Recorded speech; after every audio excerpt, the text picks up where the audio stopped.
I've always been interested in trying to prevent negative outcomes for kids, especially kids who are diverse. Although once someone's already in jail or already in juvenile detention or already failing school, they need help, of course. However, for me, I just get so angry when I see that. I want to prevent it. And so I've dedicated my life to examine how do we prevent these things from occurring.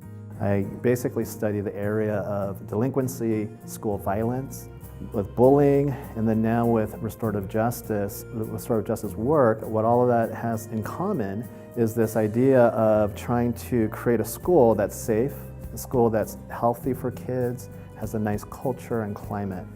Restorative justice is really a philosophy of looking at how do you respond to a child who does something harmful. And what it does is it looks at harm from an interpersonal, relational perspective and says, wow, let's understand what happened here and why the child engaged in this behavior. How does it affect the community? So it instills responsibility to the community, for the community, and then how do we make it right?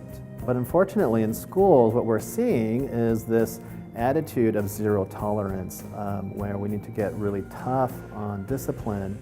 And of course, there's good intentions behind it, because who wants a school that's unsafe? But what people forget is that we have so much research and we know that zero tolerance actually backfires. It doesn't work. It actually creates a less safe environment.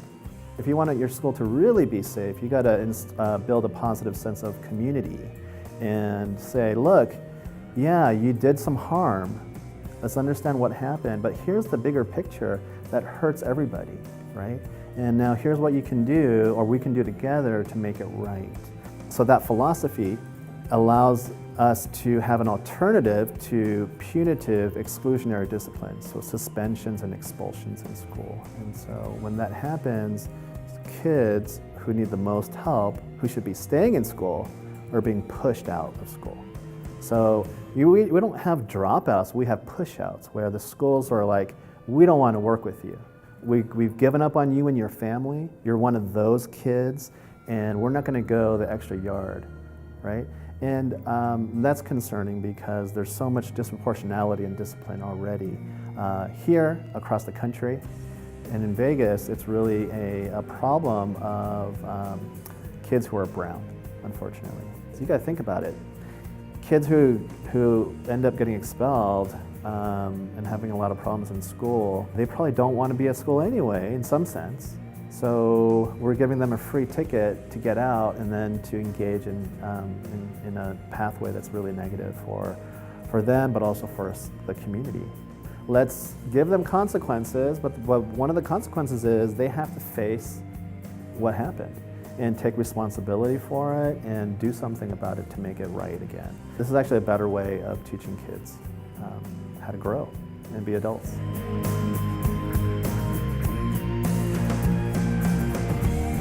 Hello, everybody. I was worried that you might not trust that it's really me, so I wore the same jacket. I was careful, though, to fix my hair. I don't know if you noticed that. But moving to the first slide here. Restorative Justice, Nevada.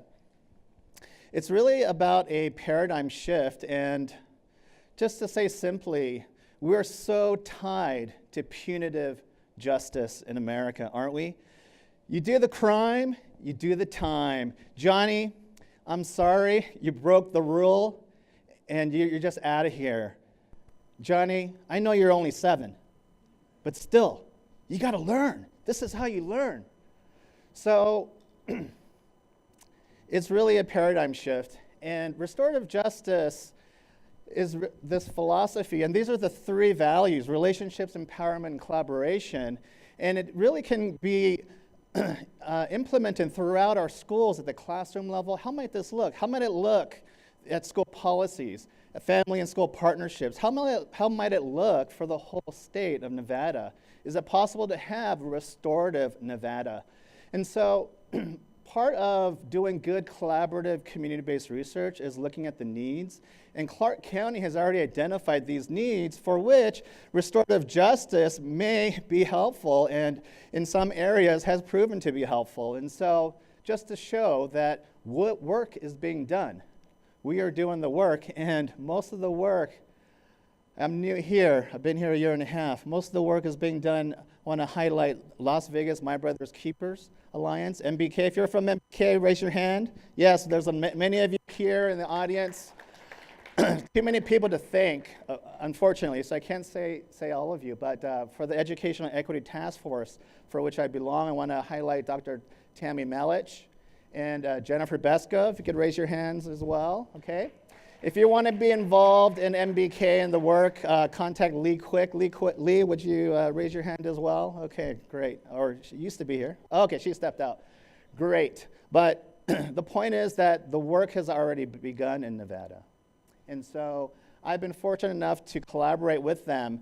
And one of the pieces that I'm most concerned with is this area of research and training. And so I'm doing CBR and looking for partners. And one of the pieces of my vision is, or our vision, is to have a center at UNLV on restorative justice practices in schools and communities as a hub for current research and training. The other piece is legislative session 2019. We need legislative change, and two things. First, we need to have more support for restorative justice practices to be implemented in schools. And then, last but not least, we need to have a moratorium on punitive and exclusionary discipline for all of Nevada schools. That's what I would love to see. It's being done right now in Seattle. My work in Seattle, I was just part of this large action group, of course, in Seattle, but they passed a moratorium just like this for elementary school recently, 2 years ago, and I was fortunate enough to speak at the Board of Education in support of this bill. So it can be done, it's being done. Partner with me. I'd love to collaborate with people who are interested in doing some more research and evaluation work. And this is all to be for Restorative Nevada. So thank you very much. That's my time.